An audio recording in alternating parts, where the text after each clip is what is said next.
കാസർഗോഡ് മവ്വലിൽ വിവാഹ ആഘോഷത്തിൽ പടക്കം പൊട്ടിക്കുന്നതിനിടെ പന്തലിന് തീപിടിച്ചു. നാട്ടുകാർ ചേർന്ന് തീ അണച്ചതിനാൽ വൻ ദുരന്തമാണ് ഒഴിവായത്. അരുൺ പാറക്കലുണ്ട് കാസർഗോഡ് നിന്ന്. അരുൺ, വിവരങ്ങൾ എന്തൊക്കെയാണ്? ഉന്മേഷ്, ബേക്കൽ മീത്തൽ മവ്വലിലാണ് ഈ അപകടം ഉണ്ടാവുന്നത്. മവ്വൽ സ്വദേശി ഇബ്രാഹിമിന്റെ മകളുടെ വിവാഹമായിരുന്നു. ചെർക്കളയിൽ നിന്നാണ് വരന്റെ കുടുംബം എത്തിയത്. ഈ വരന്റെ വീട്ടുകാർ എത്തിയപ്പോഴാണ് ഈ പടക്കം പൊട്ടിച്ചത്. പടക്കം പൊട്ടിച്ച ഉടനെ തന്നെ പൊട്ടിച്ച പടക്കം പന്തലിന് മുന്നിലേക്ക് ഒരുക്കിയ അലങ്കാരത്തിലേക്ക് വീഴുകയായിരുന്നു. അങ്ങനെ തീ പടർന്നു പിടിച്ചു. നിമിഷ നേരം കൊണ്ട് 10 അടി ഉയരത്തിലേക്ക് തീ പടരുകയായിരുന്നു. അവിടെ കല്യാണത്തിന് എത്തിയ ആളുകൾ എല്ലാവരും ചേർന്നാണ് തീ അണച്ചത്. വലിയ ദുരന്തമാണ് ഒഴിവായത്. ഈ ആഘോഷം അതിരുവിട്ടതാണ് അപകടത്തിന് കാരണമായത്.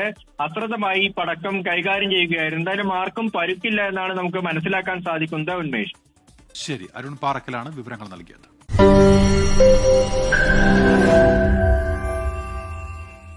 ലോകത്തെവിടെയായാലും ഏത് സമയത്തും 24 വാർത്തകളും ഓഗ്മെന്റഡ് റിയാലിറ്റി പാക്കേജുകളും എക്സ്പ്ലെയിനറുകളും വിശദമായി കാണാൻ ഞങ്ങളുടെ യൂട്യൂബ് ചാനൽ നിങ്ങൾക്ക് സബ്സ്ക്രൈബ് ചെയ്യാം.